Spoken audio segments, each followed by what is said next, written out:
Biden orders feds to tackle epidemic of missing or murdered Indigenous people.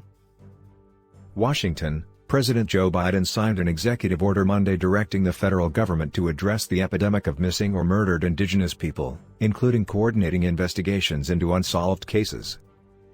Under the order, the Justice Department and Department of Homeland Security also will have 240 days to create a strategy to improve public safety for Native Americans. The Department of Health and Human Services will be tasked with creating a plan for prevention and survivor support initiatives. Biden's order coincided with the White House Tribal Nations Summit, held virtually Monday among more than 570 tribes to celebrate progress of Native Americans. Long overdue, Biden said as he signed the order. Long overdue.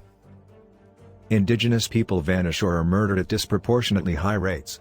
The Urban Indian Health Institute found 5,712 reported cases of missing or murdered Indigenous women and girls in 2016, though the Justice Department logged only 116 of them in its database. 4 out of every 5 Indigenous people have experienced violence in their lifetimes, according to the National Institute of Justice. The order tasks the Justice, Homeland Security and Interior Departments with addressing law enforcement issues facing Native Americans and to provide support for tribal nations. That includes appointing a liaison in the Justice Department to communicate with family members of victims and advocates. Biden also kicked off a new initiative among 17 federal departments to protect tribal treaty rights. Further, the president announced his administration would move to block new federal oil and gas leasing within a 10-mile radius around Chaco Culture National Historical Park in northwest New Mexico.